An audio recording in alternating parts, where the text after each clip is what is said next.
Hello friends, तो हम introduction देखने जा रहे हैं। इंट्रोडक्शन किस चीज का? कॉस्ट अकाउंटिंग स्टैंडर्ड्स का।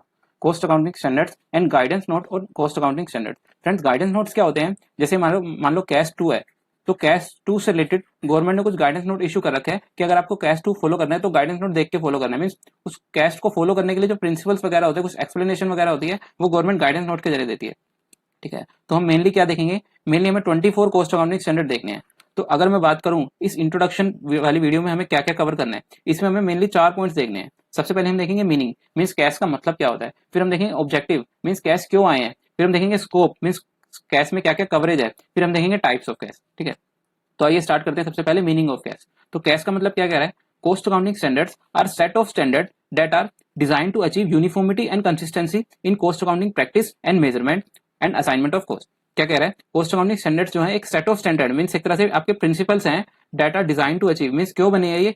यूनिफॉर्मिटी और कंसिस्टेंसी के प्रिंसिपल को अचीव करने के लिए। Uniformity and consistency in cost accounting practice of measurement and assignment of cost, means आपको किसी कॉस्ट को कैसे मेजर करना है और कैसे उसको असाइन करना है, तो उसके लिए यूनिफॉर्मिटी और कंसिस्टेंसी लाने के लिए यही हमारे क्या आए हैं? कॉस्ट अकाउंटिंग स्टैंडर्ड्स आए हैं। जैसे अगर मैं एक एग्जांपल की बात करूं, जैसे मान लीजिए हमारे देश में मान लीजिए ये जो ड्रग मेकर हैं, जो दवाइयां वगैरह बनाते हैं, जो वैक्सीन वगैरह बनाते हैं, ये 3 कंपनी है, सिप्ला लिमिटेड, सन फार्मा और डॉक्टर रेड्डी। ठीक है, 3 कंपनी है। तो कोरोना वायरस की इन्होंने बनाई है वैक्सीन। ठीक है, तो कोरोना वायरस की वैक्सीन बनाने के लिए इन्होंने कुछ क्या करी होगी? सबसे पहले रिसर्च करी होगी। ठीक है, तो इन्होंने कुछ रिसर्च कॉस्ट इनकर्ड करी है। ठीक है, अब रिसर्च कॉस्ट इसने भी इनकर्ड करी है, इसने भी इनकर्ड करी है और इसने भी इनकर्ड करी है। ठीक है, तो इसकी मेडिसिन तो रेडी हो गई बन गई, इसकी मेडिसिन तो रेडी हो गई, इन दोनों की नहीं हो पाई। ठीक है, तो इसकी रिसर्च क्या होगी? सक्सेस हो गई। तो इसकी रिसर्च सक्सेस हो गई, इनकी फेलर हो गई और इनकी भी फेलर हो गई। ठीक है, तो गवर्नमेंट ने एक रिसर्च एंड डेवलपमेंट पे कॉस्ट अकाउंटिंग स्टैंडर्ड इशू करा हुआ पहले से ही कि अगर आप रिसर्च एंड डेवलपमेंट कोर्स करते हो, आप रिसर्च कोर्स करते हो, तो उसको आपको कैसे एलोकेट करना है। क्योंकि अल्टीमेटली क्या होता है, जो रिसर्च एंड डेवलपमेंट की कॉस्ट होती है वो भी हम अपने कस्टमर से ही चार्ज करेंगे। तो वो कह रहे हैं कि आप रिसर्च कोर्स को कैसे असाइन करोगे, कैसे मेजर करोगे, कैसे कैलकुलेट करोगे, तो उसके लिए हमारे प्रिंसिपल्स कहाँ लिखे होते हैं? कॉस्ट अकाउंटिंग स्टैंडर्ड्स में। ठीक है, अब आपकी रिसर्च तो सक्सेस हुई है, तो आप कैसे उसको असाइन करोगे, कैसे कस्टमर से चार्ज करोगे। और ये सन फार्मा वाले की तो रिसर्च फेल हो गई है, तो वो कैसे चार्ज करेगा? चार्ज करनी भी चाहिए, नहीं करनी चाहिए, और इसकी भी फेल हो गई तो चार्ज करनी चाहिए, नहीं करनी चाहिए। मीन्स क्या? ये हर एक कोस्ट के लिए, मीन्स अगर मैं बात करूं टोटल, इसमें हम 22 या 21 टाइप्स की हम कोस्ट पढ़ेंगे। ठीक है, हम कोस्ट पढ़ेंगे जिसमें हमारा material cost, labour cost, overhead, जिसमें हमारे डायरेक्ट एक्सपेंसेस, मीन्स हर तरह की हम कोस्ट पढ़ेंगे और हम जानेंगे कि हम कैसे कोस्ट को मेजर कर सकते हैं। ठीक है, तो गवर्नमेंट ने क्या बनाया हुआ? कुछ स्टैंडर्ड्स बनाया हुआ हर एक कोस्ट को मेजर करने के लिए, हर एक कोस्ट को असाइन करने के लिए। वही हमारी क्या बताते हैं? Cost accounting standards. ठीक है, तो अगर ऐसा गवर्नमेंट नहीं करेगी तो क्या होगा? हर एक इंडस्ट्री क्या होगी? अपनी अपनी कुछ प्रिंसिपल फॉलो करेगी। जैसे मान लो अगर गवर्नमेंट ने कैश नहीं बनाए, post accounting standard research and development में गवर्नमेंट ने नहीं बनाया, तो ये कुछ और प्रिंसिपल फॉलो कर लेगा, ये कुछ और को फॉलो कर लेगा, ये कुछ और फॉलो कर लेगा, तो कंसिस्टेंसी नहीं आ पाएगी। ठीक है, तो गवर्नमेंट चाहती है दोनों क्या रहे? कंसिस्टेंसी रहे। क्योंकि एक्चुअल में होता क्या है, जो कॉस्ट रिकॉर्ड्स होते हैं, जो ये कॉस्ट रिकॉर्ड्स मेंटेन करेगी, ये जो कॉस्ट रिकॉर्ड्स मेंटेन करेगी, ये जो मेंटेन करेगी, ये सारे के सारे कॉस्ट रिकॉर्ड्स जो है गवर्नमेंट के पास जाते हैं, ये इनको गवर्नमेंट को देने होते हैं। ठीक है, तो गवर्नमेंट के पास जब जाएंगे और जब गवर्नमेंट कंपैरिजन करेगी इन कोस्ट रिकॉर्ड्स का, तो अगर कंसिस्टेंसी नहीं होगी, मींस एक तरह से क्या कि अगर इसके कोस्ट रिकॉर्ड्स अलग होंगे, इसके अलग प्रिंसिपल से होंगे, अलग प्रिंसिपल्स होंगे, तो गवर्नमेंट को कंपैरिजन करने में दिक्कत आएगी। ठीक है, तो गवर्नमेंट के लिए भी हेल्पफुल हो जाता है। तो इसलिए गवर्नमेंट ने क्या बनाया हुआ है? कॉस्ट अकाउंटिंग स्टैंडर्ड्स बनाया हुआ है, जिसको फॉलो करके सारी की सारी कंपनियां अपनी कॉस्ट को कैसे मेजर करेंगी, कैसे कॉस्ट को असाइन करेंगी, कैसे चार्ज करेंगे अपने प्रोडक्ट पे, वो हमारे इशू करेंगे क्या? Cost accounting standards. तो क्या क्या कह रहा है? यूनिफॉर्मिटी लाते हैं एक तरह से। तो क्या करेंगे cost accounting standards? To achieve the uniformity and consistency in the cost accounting practice of measurement and assignment of cost. Next है मेरा बेनिफिट और ऑब्जेक्टिव ऑफ कैश। मींस क्या है ऑब्जेक्टिव है कैश का? सबसे पहला तो क्या है? Structure approach of measurement of cost. Means एक स्ट्रक्चर अप्रोच दे देता है, मींस एक ढांचा दे देता है कि हमें कॉस्ट को मींस कौन कौन से एलिमेंट को इंक्लूड करना है, वो हमें बताता है। फिर हमें बताता है provide guidance to achieve uniformity and consistency in principle of measurement assignment of cost. ये अभी मैंने मीनिंग में देखा ही था। ये हमारे को गाइड करता है कैसे प्रिंसिपल्स के लिए, प्रिंसिपल्स ऑफ मेजरमेंट के लिए और असाइनमेंट के लिए, कि क्या अचीव करने के लिए? Uniformity and consistency. Next point, meaningful inter comparison can be made. जैसे मैंने भी बताया था, हम इंटर कंपैरिजन कर सकते हैं। जैसे मान लो गवर्नमेंट को अगर कंपैरिजन करना है, तो गवर्नमेंट के पास जब तक यूनिफॉर्मिटी नहीं होगी, मींस क्या हर एक कंपनी जो है सेम तरीके से अगर कॉस्ट रिकॉर्ड्स नहीं मेंटेन करेगी, तो गवर्नमेंट कंपैरिजन भी नहीं कर पाएगी। मींस कोई कंपनी ऐसी है जो कॉस्ट रिकॉर्ड्स, जैसे मान लो ये मैंने लिया था एग्जांपल, मैंने कहा ये कॉस्ट अगर इनकट कर रही है, ये किसी और तरीके से मेजर कर रही है, किसी और तरीके से मेजर कर रही है, किसी और तरीके से मेजर कर रही है, तो गवर्नमेंट इसका इंटर कंपैरिजन नहीं कर पाएगी। तो इंटर कंपैरिजन करने में भी हेल्प करती है गवर्नमेंट को। Assisting clear and uniform understanding. एक यूनिफॉर्म अंडरस्टैंडिंग हो जाती है किसके पास? वेरियस यूजर्स के पास, लाइक गवर्नमेंट एमसीए। मींस हमें गवर्नमेंट को क्या देना होता है? डाटा देना होता है। तो गवर्नमेंट के पास एक यूनिफॉर्म अंडरस्टैंडिंग आ जाती है, ठीक है, assisting clear and uniform understanding its various users like government, MCA etcetera. तो अब ये मेरे ये सारे के सारे स्टैंडर्ड्स हैं, टोटल 24 कॉस्ट अकाउंटिंग स्टैंडर्ड्स हैं। ये मेरे को दे रखा है कैश नंबर, ये मेरे को दे रखा है कैश का नाम, ये इफेक्टिव डेट, इफेक्टिव डेट का मतलब है कब आया, फिर ये गाइडेंस नोट। अब कुछ स्टैंडर्ड से रिलेटेड गाइडेंस नोट है, कुछ से नहीं है, मींस इसका कोई गाइडेंस नोट नहीं है, इसका कोई गाइडेंस नोट नहीं है, इसका है कैश 2 का, इसका नहीं है। मींस कुछ कुछ स्टैंडर्ड के लिए गवर्नमेंट ने गाइडेंस नोट भी इशू कर रखे हैं कि आपको जो स्टैंडर्ड फॉलो करना है, मींस ये गाइडेंस नोट देख के फॉलो करना है। गाइडेंस नोट का मतलब एक एक्सप्लेनेशन है कि जब आप ये कैश फॉलो कर रहे हैं तो उसके लिए आपको कैसे फॉलो करना है, ये गाइडेंस नोट बताता है हमें। तो कुछ स्टैंडर्ड से रिलेटेड गाइडेंस नोट है, जैसे कैश 7, कैश 9, कैश 8, 10, 11, 12, मींस इस सब के लिए गाइडेंस नोट है, लेकिन इनके लिए गाइडेंस नोट नहीं है, ठीक है। तो इसी में ही सारी बातें लिखी होंगी। तो टोटल 24 कॉस्ट अकाउंटिंग स्टैंडर्ड्स है, जैसे cash 16 depreciation, cash 17 interest, research and development cost में ये सारी कॉस्ट की बात कर रहा है। कोई packing material cost, cost of utility, employ cost, material cost, transportation cost, cost of captive consumption, overheads, capacity determinant, सिर्फ किसकी बात कर रहा है, कॉस्ट की।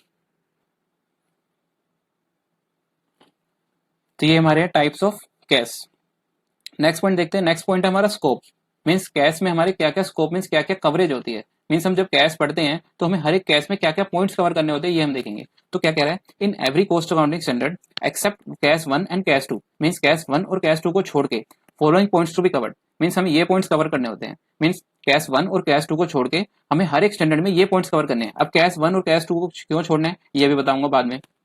तो हमें हर एक कैश में ये मान लो मेजरली हमें ये इन 5 पॉइंट्स का आंसर चाहिए होगा, हमें हर कैश में इन 5 पॉइंट्स का आंसर चाहिए होगा, ठीक है। कौन कौन से 5 पॉइंट, सबसे पहले हम देखेंगे मीनिंग। मीन जो भी हम कैश पढ़ रहे हैं, जैसे मान लो हम कैश 6 पढ़ रहे हैं, कैश 6 पढ़ रहे हैं मटेरियल कॉस्ट, ठीक है। फिर हम जानेंगे इसमें मटेरियल कॉस्ट में कि क्या क्या क्या मटेरियल इंक्लूड होता है, मटेरियल कॉस्ट का मतलब क्या होता है। मींस हम पहले स्टैंडर्ड की डेफिनेशन जानेंगे। मीन जो भी हम स्टैंडर्ड पढ़ रहे हैं वो क्या चीज पढ़ रहे हैं, मीन उसकी हम डेफिनेशन पढ़ेंगे सबसे पहले, और उससे कोई रिलेटेड डेफिनेशन है तो भी हम उसको कवर कर लेंगे। मीन जो उस कैश में यूज होने वाली है तो उस डेफिनेशन को भी हम यहाँ कवर कर लेंगे मीनिंग, ठीक है। फिर हम देखेंगे principles of measurement. Principles of measurement में हम देखेंगे कि हम उस कैश की कॉस्ट को कैसे मेजर करेंगे। मींस क्या, जैसे मान लो मटेरियल कॉस्ट हम पढ़ रहे हैं तो उस मटेरियल कॉस्ट को हम कैसे कंप्यूट करेंगे ये हम देखेंगे। या लेबर कॉस्ट पढ़ रहे हैं कि हम उस लेबर कॉस्ट को कैसे कंप्यूट करेंगे। हम रिसर्च एंड डेवलपमेंट कॉस्ट पढ़ रहे हैं, रिसर्च एंड डेवलपमेंट कॉस्ट में हम जब कंप्यूट करेंगे तो उसमें कौन कौन सी कॉस्ट ऐड करेंगे, कौन कौन सी कॉस्ट लेस करेंगे वो हम देखेंगे। तो प्रिंसिपल्स ऑफ मेजरमेंट में मेनली हम मेजर करेंगे, मींस कंप्यूट करेंगे अपनी कॉस्ट को। प्रिंसिपल्स ऑफ असाइनमेंट, असाइनमेंट का मतलब है हम अपनी कॉस्ट को असाइन करेंगे। असाइनमेंट का मतलब हम अपनी कॉस्ट को चार्ज करेंगे अपने प्रोडक्ट में। मींस प्रोडक्ट में चार्ज करने का मतलब है, जैसे मान लो अगर मेरी 10 रुपए कोई कॉस्ट हुई है मटेरियल की, तो उस मटेरियल के खर्चे को मेरे को अल्टीमेटली प्रोडक्ट से ही तो रिकवर करना है, मींस कस्टमर से ही तो रिकवर करना है, अपने कॉस्ट ऑब्जेक्ट से ही तो रिकवर करना है। तो उसको कैसे रिकवर करना है वो हम देखेंगे क्या, असाइनमेंट ऑफ कॉस्ट में, प्रिंसिपल्स ऑफ असाइनमेंट में। फिर हम देखेंगे प्रेजेंटेशन एंड डिस्क्लोजर, मींस हम उस स्टैंडर्ड से रिलेटेड हमें क्या क्या डिस्क्लोजर्स करने हैं वो हम देखेंगे। फिर हम लास्ट देखेंगे effective date. Effective date means वो स्टैंडर्ड कब आया। तो अगर जब मैं स्टैंडर्ड कराऊंगा तो मेजरली मैं सिर्फ 4 पॉइंट्स कराऊंगा। 4 पॉइंट्स कौन कौन से, फर्स्ट टू फोर्थ। जो इफेक्टिव डेट है वो मेरे को हर एक स्टैंडर्ड की बताने की जरूरत नहीं है, वो यहाँ पे मैंने लिखी हुई है। मींस ये मेरे को ना कोई कंसेप्ट बताने की जरूरत है, ये इफेक्टिव डेट ये लिखी हुई है, 1 अप्रैल 2015 को है, 31 अप्रैल 2016 को है। ये इफेक्टिव डेट मींस जब से वो कमेंस हुआ स्टैंडर्ड, ठीक है। तो जब भी हम स्टैंडर्ड पढ़ेंगे तो मेजरली हम 4 पॉइंट्स के आंसर ढूंढेंगे, meaning, principal of measurement, principle of assignment and presentation and disclosure, ठीक है। तो इफेक्टिव डेट्स वाला पॉइंट मैं नहीं लूंगा। तो सबसे पहले क्या देखते हैं, मीनिंग। अब मीनिंग में हमारा क्या कवर होता है, in this point we shall cover definition of various terms used in cost accounting standard, means हम यहाँ पे डेफिनेशंस कवर करेंगे एक तरह से। फिर हम देखेंगे प्रिंसिपल्स ऑफ मेजरमेंट, मींस कैसे हम उसकी कॉस्ट को मेजर कर सकते हैं। और जनरल प्रिंसिपल क्या है, मींस अगर आपको प्रिंसिपल नहीं समझ आ रहा कि उसमें क्या प्रिंसिपल यूज करें, तो जनरल प्रिंसिपल क्या कहता है कि अगर आप वो कॉस्ट बाहर से कर रहे हैं, मींस अगर किसी बाहर वाले से करवाए, जैसे मान लो मटेरियल कॉस्ट में निकाल रहा हूँ, मैं मटेरियल कॉस्ट निकाल रहा हूँ और मैं कह रहा हूँ कि जो मटेरियल है वो मैंने बाहर से खरीदा है, बाहर से परचेज करा है, तो जितने भी मैंने उसको प्राइस पे करा है या इनवॉइस प्राइस पे करा है, ड्यूटी टैक्सेस पे करी है, अदर एक्सपेंसेस पे करे हैं, वो मेरा क्या जाएगा, मटेरियल कॉस्ट। मींस अगर मैं जनरल प्रिंसिपल की बात करूं, यहाँ पे मैं जनरल प्रिंसिपल की बात नहीं कर रहा, हर एक स्टैंडर्ड की बात नहीं कर रहा, मींस यहाँ पे मैं जनरल प्रिंसिपल की बात कर रहा हूँ। अगर मैं कह रहा हूँ कि मटेरियल में खुद बनाता, तो मटेरियल में खुद बनाता जो भी मेरे रिसोर्सेज कंज्यूम्ड हुए हैं उनकी मैं कॉस्ट को क्या कर देता, ऐड कर देता, ठीक है। तो ये मेरा जनरल प्रिंसिपल है, हर एक स्टैंडर्ड में फुलफिल नहीं होगा, लेकिन मोस्टली स्टैंडर्ड्स में ये फुलफिल प्रिंसिपल हो जाएगा, ठीक है। तो हम कुछ नोट्स भी पढ़ेंगे कि क्या क्या हमें चीजें ध्यान में रखनी है जब हम मेजर कर रहे हैं, तो ठीक है। तो हमारा किसमें कवर हो जाएगा, प्रिंसिपल्स ऑफ मेजरमेंट में। फिर हम देखेंगे प्रिंसिपल्स ऑफ असाइनमेंट, ठीक है। असाइनमेंट का मतलब क्या, assignment of cost means how we allocate any cost to the products, means हम अपनी कॉस्ट को कैसे रिकवर करेंगे, मींस कैसे चार्ज करेंगे अपने प्रोडक्ट्स में। जैसे मान लो कोई कंपनी कॉस्ट कर रही है, कोई कंपनी इलेक्ट्रिसिटी की कॉस्ट कर रही है, मींस इलेक्ट्रिसिटी उसका बिल आ रहा है, इलेक्ट्रिसिटी या टेलीफोन का बिल आ रहा है, तो उसको अपने प्रोडक्ट्स में कैसे चार्ज करना। मान लो कंपनी 10 प्रोडक्ट बनाती है, तो कितनी कितनी कॉस्ट, टेलीफोन की कॉस्ट इसमें कितनी डालना, इसमें कितनी डालना, मींस हर प्रोडक्ट में कितनी कितनी चार्ज करना, वो हमें बताएंगे प्रिंसिपल्स ऑफ असाइनमेंट, ठीक है। तो इसके लिए जनरल प्रिंसिपल्स क्या है, इसके लिए हम ट्रेसिबिलिटी चेक करते हैं। अगर मैं जनरल प्रिंसिपल नहीं, मेरे हर एक स्टैंडर्ड में फुलफिल हो जाएगा अगर मैं बात करूँ तो, ठीक है। तो इसके लिए हम ट्रेसिबिलिटी चेक करते हैं। ट्रेसिबिलिटी का मतलब क्या होता है, जैसे मान लो मैं कोई एक्सपेंस कर रहा हूँ, ठीक है, और वो एक्सपेंस कर रहा हूँ सिर्फ एक ही प्रोडक्ट के लिए कर रहा हूँ, सिर्फ एक ही प्रोडक्ट के लिए कर रहा हूँ कोई एक्सपेंस, ठीक है। तो उसको मैं क्या बोल दूंगा, डायरेक्टली ट्रेसेबल। मींस जो भी मैं एक्सपेंस करूंगा इसी प्रोडक्ट के लिए करूंगा, जो भी मैं एक्सपेंस करूंगा इसी प्रोडक्ट के लिए करूंगा, ठीक है। तो उसको मैं बोल दूंगा डायरेक्टली ट्रेसेबल। लेकिन मैं कोई एक्सपेंस कर रहा हूँ वो एक से ज्यादा प्रोडक्ट के लिए कर रहा हूँ, मींस दो या दो से ज्यादा प्रोडक्ट के लिए कर रहा हूँ। मींस क्या, मान लो मैं 10 प्रोडक्ट के लिए कोई एक्सपेंस कर रहा हूँ, कंपनी 1 2 3 मीन कंपनी 10 प्रोडक्ट बनाती है, तो उसमें डायरेक्टली ट्रेसेबल नहीं कहूंगा। तो डायरेक्टली ट्रेसेबल का मतलब है आप इजीली पता लगा सकते हैं कि जो भी आप पोस्ट कर रहे हैं वो सिर्फ एक प्रोडक्ट के लिए कर रहे हैं। मान लो कंपनी 3 सॉफ्टवेयर बनाती है, सैप, टैली या कोई अदर सॉफ्टवेयर, ठीक है। अब कंपनी ने कोई इनकट करी कोस्ट सिर्फ सैप के लिए, मींस एक ही प्रोडक्ट के लिए करी, तो हम मान लेंगे ये कोस्ट किसके लिए हुई है, सिर्फ सैप के लिए, ठीक है। तो वो हमारी हो जाएगी, वो हो जाएगी डायरेक्टली ट्रेसेबल। मींस आप कोई ऐसी कोस्ट इनकट कर रहे हैं जो सिर्फ एक ही फाइनल प्रोडक्ट के लिए कर रहे हैं, ठीक है। जैसे मान लीजिए मैं दोबारा एग्जांपल लेता हूं, कंपनी 3 प्रोडक्ट बनाती है, ए, बी और सी, और कंपनी ने कोई सॉफ्टवेयर बनवाया और कंपनी ने वो सॉफ्टवेयर बनवाया सिर्फ ए प्रोडक्ट के लिए, और तो हम इसको क्या बोल देंगे, इस कोस्ट को डायरेक्टली ट्रेसेबल, ठीक है। लेकिन अगर कंपनी ने सॉफ्टवेयर बनवाया वो तीनों प्रोडक्ट के लिए है, वो तीनों प्रोडक्ट के लिए, तो उसको मैं डायरेक्टली ट्रेसेबल नहीं कहूंगा। तो डायरेक्टली ट्रेसेबल का मतलब है आप इजीली पता लगा सकते हैं कि वो कोस्ट आपने किसी एक प्रोडक्ट के लिए करी है या 2 प्रोडक्ट के लिए करी है, ठीक है। तो क्या कह रहे हैं, ट्रेसेबल का मतलब हम ट्रेसेबिलिटी यहाँ पे चेक करेंगे। अगर कोस्ट डायरेक्टली ट्रेसेबल है, अगर कोस्ट डायरेक्टली ट्रेसेबल है इन इकोनॉमिकली फिजिबल वे, इकोनॉमिकली फिजिबल वे का भी मतलब बताऊंगा क्या होता है, तो हम असाइन कर देंगे cost to that cost object directly. तो हम डायरेक्टली असाइन कर देंगे उस कोस्ट को कोस्ट ऑब्जेक्ट में। अगर कोस्ट डायरेक्टली ट्रेसेबल नहीं है तो हम असाइन कर, तब भी तो हमें असाइन करनी है कोस्ट ऑब्जेक्ट में, मींस अपने प्रोडक्ट में चार्ज करनी है। यहाँ पे कोस्ट ऑब्जेक्ट का मतलब होता है कि हम अपने प्रोडक्ट में चार्ज कर रहे हैं कोस्ट, तो कोस्ट ऑब्जेक्ट का मतलब प्रोडक्ट ही है, ठीक है। तो हम असाइन करेंगे cost to cost object by choosing a suitable basis, means यहाँ पे हम सूटेबल बेसिस के बेस पे अपनी कोस्ट को क्या कर देंगे, असाइन कर देंगे। जैसे अगर मैं बात करूं, ये मैंने एग्जांपल लिया कि मैंने डिजाइन चार्जेस पे करे सिर्फ एक ही प्रोडक्ट के लिए, स्पेसिफिक प्रोडक्ट के लिए, तो मैं डायरेक्टली उसको क्या कर दूंगा, असाइन कर दूंगा, डायरेक्टली उस डिजाइन चार्जेस को किसी एक प्रोडक्ट में असाइन कर दूंगा। जैसे मान लो मैंने सिर्फ ए का डिजाइन बनवाया, मैं 3 प्रोडक्ट बनाता हूँ एबीसी, लेकिन मैंने सिर्फ इसके लिए डिजाइनिंग चार्जेस पे करे हैं, तो मैं उस कोस्ट को सिर्फ ए में ऐड कर दूंगा, तो ये मैं क्या कर दूंगा, इसको डायरेक्ट ट्रेसेबल। लेकिन अगर मैं कह रहा हूं मैं टेलीफोन चार्ज, मैंने कहा टेलीफोन एक्सपेंसेस में बेयर कर रहा हूं सिर्फ सारे प्रोडक्ट के लिए, तो मैं असाइन करूंगा बाय चूजिंग सूटेबल बेसिस, ठीक है। मान लो मैं 3 यूनिट सेल करता हूं एबीसी, ठीक है, तो मेरे टेलीफोन एक्सपेंस हुए, तो मैं ये तो पता लगा नहीं सकता कि ए के लिए कितने हुए, बी के लिए कितने हुए, सी के लिए कितने हुए, तो उसको मैं क्या बोलूंगा, डायरेक्टली ट्रेसेबल नहीं बोलूंगा, ठीक है। तो इसको मेरे को कोस्ट को असाइन तो करना ही है टेलीफोन एक्सपेंसेस को, तो इसके लिए मैं सूटेबल बेस चूज करूंगा। वो बेस हो सकता है कि मैं जिसकी यूनिट ज्यादा सेल हुई है उस पर ज्यादा कॉस्ट असाइन करूं, मींस मान लो इसकी 5000 यूनिट सेल हुई है, इसकी 3000, इसकी 2000, तो मैं इस कोस्ट को, मान लो मेरी कोस्ट हुई है 1000, तो मैं इस कोस्ट को 5:3:2 की रेशियो में बांट दूंगा। यही मेरा क्या कहता है, प्रिंसिपल असाइनमेंट ऑफ कोस्ट का, कि अगर डायरेक्टली ट्रेसेबल है तो उसको डायरेक्टली क्या कर दो, एलोकेट कर दो। अगर वो डायरेक्टली ट्रेसेबल नहीं है तो आप एक सूटेबल बेस के बेस लेकर और उसको उसको क्या कर दो, असाइन कर दो, ठीक है। अब मैंने एक पॉइंट बताया था कि economically feasible way means directly assignable इन इकोनॉमिकली फिजिबल वे। अब इकोनॉमिकली फिजिबल वे का मतलब क्या होता है कि जैसे मान लो मेरे टेलीफोन एक्सपेंस है, ठीक है। अब टेलीफोन एक्सपेंस है, अगर मेरे को ये पता लगाना है कि मैंने ए के लिए कितना करा, बी के लिए कितना करा, मींस ए के लिए कितनी कॉलिंग आई, बी के लिए कितनी कॉलिंग आई, सी के लिए कितनी कॉलिंग आई, तो उसके लिए मेरे को एक सॉफ्टवेयर खरीदना पड़ेगा। अगर मैं बात करूं, मेरे टेलीफोन का एक्सपेंस आता है 1000 पर मंथ, ठीक है। 1000 पर मंथ मेरे को क्या है, टेलीफोन का खर्चा मेरा आता है। लेकिन मेरे को अगर ये जानना है कि ए के लिए कितने टेलीफोन आए, बी के लिए कितने टेलीफोन आए और सी के लिए कितने टेलीफोन आए, मींस मेरे 3 प्रोडक्ट हैं और मेरे को जानना है कि ए के लिए कितने टेलीफोन आए, बी के लिए कितने आए, सी के लिए कितने आए, तो उसके लिए मेरे को एक सॉफ्टवेयर खरीदना पड़ेगा और उस सॉफ्टवेयर की कॉस्ट है 2 लाख रुपए। तो बताओ ऐसे कॉस्ट को मेरे को बांटने के लिए क्या मेरे को 2 लाख रुपए का सॉफ्टवेयर खरीदना चाहिए? इससे बढ़िया तो मैं कोई और बेस चूज करके इस कॉस्ट को असाइन कर दूं, ठीक है। तो वही वो कह रहा है कि इकोनॉमिकली फिजिबल वे के बेस पे मींस असाइन तो यहाँ पे मैं कर पा रहा हूँ कॉस्ट को, एबीसी को अलग अलग असाइन तो कर पा रहा हूँ, लेकिन उसके लिए मेरे को सॉफ्टवेयर खरीदना पड़ेगा जो जिसकी कॉस्ट है 2 लाख रुपए। तो ये मेरे को एक्चुअल में करना चाहिए, ये एक्चुअल डिसीजन लेना चाहिए, नहीं लेना चाहिए। तो वही वो कह रहे हैं इकोनॉमिकली फिजिबल वे में आप उसको क्या कर सकते हैं, एलोकेट कर सकते हैं। मींस क्या, अगर मान लो सिर्फ मेरे 500 रुपए या मान लो 100 रुपए लगते, मैं पता लगा लेता कि इस कोर्स में कितना ए का है, कितना बी का है, कितना सी का है, तो मैं उसको इकोनॉमिकली फिजिबल वे कह देता, ठीक है। तो इकोनॉमिकली फिजिबल वे का मतलब होता है कि आपको कोई एक्स्ट्रा बर्डन तो नहीं आ रहा कॉस्ट का, या आपकी कोई एक्स्ट्रा कॉस्ट तो नहीं इनकर करनी, कोई हैवी कॉस्ट इनकर तो नहीं करनी पड़ रही कि इसको डायरेक्टली असाइनेबल बनाने के लिए। तो वही वो कह रहा है, क्या कह रहा है, cost is directly traceable to cost subject in economically feasible way. Means अगर इकोनॉमिकली फिजिबल वे में है तो मींस क्या, आपको कोई फालतू का पैसा तो खर्च नहीं हो रहा, वो चीज चेक करनी है। कोई आपका फालतू का पैसा खर्च तो नहीं हो रहा। जैसे मान लो मैंने अभी कहा था कि डिजाइन चार्जेस मैं सिर्फ ए के लिए पे कर रहा हूँ, तो उसके लिए मेरे को कोई फालतू का चार्जेस थोड़ा ना करने पड़ रहे, मींस मेरे को कोई सॉफ्टवेयर की रिक्वायरमेंट थोड़ी ना है। तो वही वो कह रहा है कि इकोनॉमिकली फिजिबल वे भी आप चेक कर लेना। नेक्स्ट हम देखेंगे प्रेजेंटेशन एंड डिस्क्लोजर्स। इसमें हम देखेंगे कि हमें उस केस से रिलेटेड, जो भी हम केस पढ़ रहे हैं उससे केस से रिलेटेड हमें क्या क्या डिस्क्लोजर्स करने हैं। ये मैंने कुछ जनरल डिस्क्लोजर्स लिखे हुए हैं। ये जो जनरल डिस्क्लोजर्स हैं आप हर एक स्टैंडर्ड में यूज कर सकते हैं। जैसे पहला डिस्क्लोजर है basis of assignment of cost. Means मेरे को ये बताना पड़ेगा to a cost object, means मेरे को मैंने किस बेसिस पे अपनी कॉस्ट को असाइन करा है। जैसे मैंने ये बताया था कि मैंने नंबर ऑफ यूनिट्स के बेसिस पे अपनी कॉस्ट को असाइन करा है, अपनी मैंने टेलीफोन एक्सपेंसेस की कॉस्ट को मैंने नंबर ऑफ यूनिट्स के बेसिस पे असाइन करा है। तो मैंने हो सकता है कोई और बेस चूज करा हो, या मैंने कोई भी बेस चूज करा है, उस बेस को मेरे को क्या करना पड़ेगा, डिस्क्लोज करना पड़ेगा। अब अपने कॉस्ट सब्जेक्ट में, अपने कॉस्ट सब्जेक्ट का मतलब क्या है यहाँ पे, प्रोडक्ट मींस अपने प्रोडक्ट में कैसे मैंने चार्ज करा अपनी कॉस्ट को, ठीक है।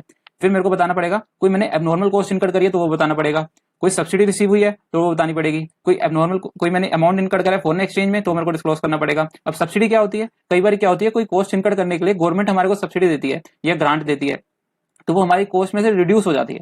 तो जैसे मान लो मेरे को मटेरियल खरीदा, मैंने मटेरियल खरीदा 1 लाख रुपए का, ठीक है, या कोई मैंने मशीन खरीदी 1 लाख रुपए की, उस पे से गवर्नमेंट ने मेरे को ग्रांट दे दी 50,000 की, मीन्स 50,000 तो गवर्नमेंट ने दे दी, तो मेरी कॉस्ट कितनी रहेगी, बैलेंस 50,000। तो जितनी भी ग्रांट सब्सिडी वगैरह होती है वो मेरे को अलग से डिस्क्लोज करनी होती है और वो मेरी कॉस्ट का पार्ट भी नहीं बनती।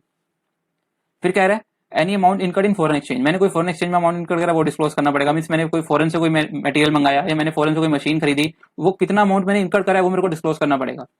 कोई मैंने रिलेटेड पार्टी से ट्रांजेक्शन करी तो उसको मेरे को डिस्क्लोज करना पड़ेगा। अब नेक्स्ट पॉइंट है डिस्क्लोजर कहाँ करनी है, डिस्क्लोजर आप कॉस्ट स्टेटमेंट में कर दो, मींस कॉस्ट शीट जो आपको बनती है उसमें कर दो, या फुटनोट में कर दो, मींस नीचे जो लिखते हैं, तो या आप सेपरेट शेड्यूल बना के कर दो। इन तीनों में से कहीं भी जगह आप डिस्क्लोजर कर सकते हैं, ठीक है। तो ये क्या थे हमारे 4 पॉइंट्स जो हमने देखे। कौन कौन से 4 पॉइंट्स, सबसे सबसे पहले हम देखते हैं मीनिंग, मींस स्टैंडर्ड में हमारा क्या कौन कौन सी डेफिनेशंस कवर है वो हम देखते हैं। फिर हम देखते हैं मेजरमेंट, मींस कैसे हम मेजर करेंगे उस कॉस्ट को। फिर हम देखते हैं असाइनमेंट, मींस उस कॉस्ट को कैसे हम चार्ज करेंगे अपने प्रोडक्ट में। फिर हम देखते हैं डिस्क्लोजर। अब इफेक्टिव डेट बताने की जरूरत नहीं है, इफेक्टिव डेट ना हम हर एक स्टैंडर्ड में स्पेसिफिकली करेंगे, क्योंकि इफेक्टिव डेट के लिए बस ये है, ये इफेक्टिव डेट है मेरी। जैसे मान लो हर एक स्टैंडर्ड के लिए इफेक्टिव डेट ये दी हुई है, किसी की अप्रैल 2014, ये अप्रैल 2014, ये 1 अप्रैल 2017, तो हर एक स्टैंडर्ड के लिए उसने डेट लिखी हुई है इफेक्टिव डेट। तो हम बस ये 4 पॉइंट्स कवर करेंगे हर एक स्टैंडर्ड में, ठीक है। लास्ट पॉइंट है हमारा टाइप्स ऑफ कैश, ठीक है। तो टोटल हम 24 कॉस्ट अकाउंटिंग स्टैंडर्ड्स पढ़ते हैं, टोटल 24 कैश पढ़ते हैं। तो उसमें से कैश 1 है मेरा क्लासिफिकेशन ऑफ कॉस्ट का, कैश 1 है मेरा क्लासिफिकेशन ऑफ कॉस्ट का, जो मेरे को बताता है कि कौन कौन सी कॉस्ट होती है, material cost, labour cost, employ cost, direct cost, indirect cost, means product means cost को क्लासिफाई करने के लिए मेरे को क्या देता है, कुछ बेसिस देता है कि आप इस बेसिस पे क्लासिफाई कर सकते हैं, आप एक फिक्स वेरिएबल के बेसिस पे क्लासिफाई कर सकते हैं, आप नेचर के बेसिस पे क्लासिफाई कर सकते हैं, बाय ट्रेसेबिलिटी आप क्लासिफाई कर सकते हैं। जो हम कैश 1 पढ़ेंगे इसको डिटेल में देखेंगे। कैश 2 हमारा कैपेसिटी डिटर्मिनेशन का, ठीक है। इसमें हम क्या करते हैं, इसमें हम निकालते हैं कैपेसिटी, मींस क्या आपकी प्रोडक्शन की कैपेसिटी कितनी है, आप कितनी मात्रा में प्रोडक्शन कर सकते हैं, वो हमारा कैपेसिटी डिटर्मिनेशन। और प्रोडक्शन कितना हम कर सकते हैं वो किस पे डिपेंड करता है, ये डिपेंड करता है नंबर ऑफ आवर्स के बेस पे। अगर आपके पास नंबर ऑफ आवर्स ज्यादा है तो आप प्रोडक्शन ज्यादा कर पाएंगे, अगर आप नंबर ऑफ आवर्स कम है तो आप प्रोडक्शन कम कर पाएंगे। तो इसको भी हम स्टैंडर्ड को हम स्पेसिफिकली किस में देखेंगे, जब कैश 2 कवर करेंगे। तो नंबर ऑफ आवर्स पे डिपेंड करता है, और किस पे डिपेंड करता है, number of units produced in 1 hour. Means आप बना सकते हैं, मान लो आपके पास 10 घंटे हैं टोटल, ठीक है, आप मान लो आपके पास 24 घंटे हैं पूरे दिन में, और आप एक घंटे में आप 10 यूनिट बना सकते हैं, तो पूरे दिन में कितने यूनिट बना पाएंगे आप, 240। तो यही मेरी क्या बताती है, कैपेसिटी निकालने के लिए हम कुछ फॉर्मुलेस वगैरह यूज करते हैं, जिसमें हमारी installed capacity, actual capacity, practical capacity, हम टाइप्स ऑफ कैपेसिटी हम डिटरमाइन करते हैं यहाँ पे कैश 2 में, ठीक है। मींस यहाँ पे सिर्फ यहाँ पे कॉस्ट की बात नहीं हो रही, किसकी बात हो रही है, कैपेसिटी। तो नेक्स्ट हमारे कैश 3 से लेकर कैश 23 तक। जो कैश 3 से लेकर कैश 23 तक है, ये किससे डील करते हैं, हमारे कॉस्ट से। मीन्स ये सिर्फ हमें किससे रिलेटेड बातें बताएगा, कॉस्ट से रिलेटेड। मीन्स अगर मैं बात करूं, ये बताएगा हमें कैश 3, कैश 5, कैश 6, मीन्स ये सारे किससे रिलेट करते हैं। जैसे मान लो कैश 3 हमारा प्रोडक्शन ओवरहेड का, तो ये हमारे को बताएगा कि प्रोडक्शन ओवरहेड की कॉस्ट को कैसे मेजर करना है, प्रोडक्शन ओवरहेड का मतलब क्या होता है, प्रोडक्शन ओवरहेड की कॉस्ट को कैसे असाइन करना है। फिर जैसे मान लो कैश 5 हमारा ट्रांसपोर्टेशन कॉस्ट का, मीन्स ये बताएगा कि ट्रांसपोर्टेशन जो हमारी कॉस्ट इनकर्ड हुई है तो उसको कैसे मेजर करेंगे, कैसे हमें असाइन करना है अपने प्रोडक्ट में। फिर बताएगा cash 6 material cost, means material cost में हम देखेंगे कैसे हम अपनी मटेरियल की कॉस्ट को कंप्यूट करेंगे, कैसे हम उसको मेजर करेंगे, कैसे उसको असाइन करेंगे अपने कॉस्ट सब्जेक्ट में। फिर ऐसी कैश 7 एम्प्लॉय कॉस्ट, मींस ये सिर्फ किसकी बात करेगा, कैश 3 से लेकर कैश 23 तक, यहाँ पे हम सिर्फ किसकी बात करेंगे, कॉस्ट से। Means various types of cost की बात करेंगे, research and development cost, joint cost, royalty cost, means हर तरह की हम कॉस्ट देखेंगे यहाँ पे, ठीक है। फिर कैश 24 जो अकेला स्टैंडर्ड है मेरा, किससे रिलेट करता है, रेवेन्यू से। ये मेरा अकेला स्टैंडर्ड है, ये मेरे को बताएगा कि रेवेन्यू को कैसे, रेवेन्यू का मतलब क्या होता है, मीनिंग। फिर बताएगा रेवेन्यू को कैसे मेजर करना है, फिर रेवेन्यू को कैसे हम असाइन करेंगे अपने प्रोडक्ट्स में। मींस अगर कंपनी 3 से 4 प्रोडक्ट्स बेचती है तो उसको कैसे हम असाइन करेंगे, कैसे पता लगाएंगे कि कौन सा रेवेन्यू किसके लिए है, रेवेन्यू में क्या क्या इंक्लूड होना चाहिए, रेवेन्यू में क्या क्या इंक्लूड नहीं होना चाहिए। तो ये हमारे को बताएगा कैश 24, ठीक है। कैश 3 से लेकर कैश 23 हमारे किससे रिलेट करते हैं, कॉस्ट से। मींस ये सिर्फ हमें कॉस्ट के बारे में बताएंगे कि किस कॉस्ट को हमें कैसे डील करना है। और कैश 2 हमारी कैपेसिटी डिटर्मिनेशन का, और कैश 1 क्लासिफिकेशन ऑफ कॉस्ट का। तो अब मैं आपको बताता हूं, ये जो मैंने पॉइंट लिखा था, क्या मैंने पॉइंट लिखा था कि स्कोप में, कि in every cost accounting standard except CAS 1 and CAS 2 following points to be covered. CAS 1 कौन सा था, हमारा क्लासिफिकेशन ऑफ कॉस्ट का, तो इसमें मेरे को कॉस्ट को ना मेजर करना है ना असाइन करना है, तो इसमें कैश 1 में तो कोस्ट की बात हो ही नहीं रही, मतलब एक तरह से क्लासिफिकेशन ऑफ कोस्ट की बात हो रही है। और कैश टू में तो कोस्ट की बात बिल्कुल भी हो ही नहीं रही, यहाँ पे तो हम कैपेसिटी डिटरमिनेशन कर रहे हैं, मींस कंपनी कितना प्रोडक्शन कर सकती है।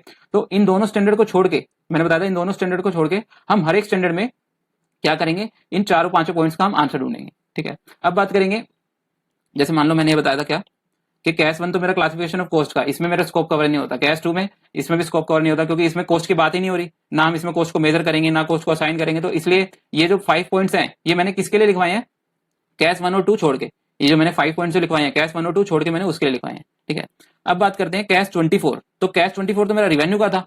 ठीक है, लेकिन हम यहाँ पे किसकी बात कर रहे थे, बार बार कोस्ट की। ठीक है, तो लेकिन जो कैश 24 है, जो कैश 24 है उसमें भी हम यही 5 पॉइंट्स का आंसर जानते हैं।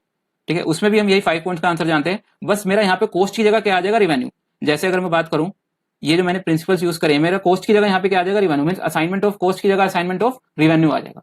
ठीक है, कि रिवेन्यू को कैसे असाइन करना है, रिवेन्यू से रिलेटेड हमें क्या क्या डिस्क्लोजर्स करने हैं। जैसे मैं यहाँ मान लो basis of assignment of revenue लिख दूंगा यहाँ पे, मींस हर जगह यहाँ कोस्ट है वहां क्या आ जाएगा, रिवेन्यू। मेरे होंगे यही 5 पॉइंट्स, मेरे को यही 5 पॉइंट्स के आंसर चाहिए होंगे। कौन से 5 पॉइंट्स, कि रिवेन्यू का मतलब क्या होता है, रिवेन्यू को कैसे मेजर करते हैं, रिवेन्यू को कैसे असाइन करते हैं, प्रेजेंटेशन कैसे करते हैं रिवेन्यू, मींस क्या क्या डिस्क्लोजर्स करने हैं रिवेन्यू से रिलेटेड, होंगे यही जो 4-5 पॉइंट्स। बस मेरा क्या हो जाएगा, कोस्ट की का क्या आ जाएगा, रिवेन्यू आ जाएगा। ठीक है, तो ये मेरा क्या था, कैश का इंट्रोडक्शन।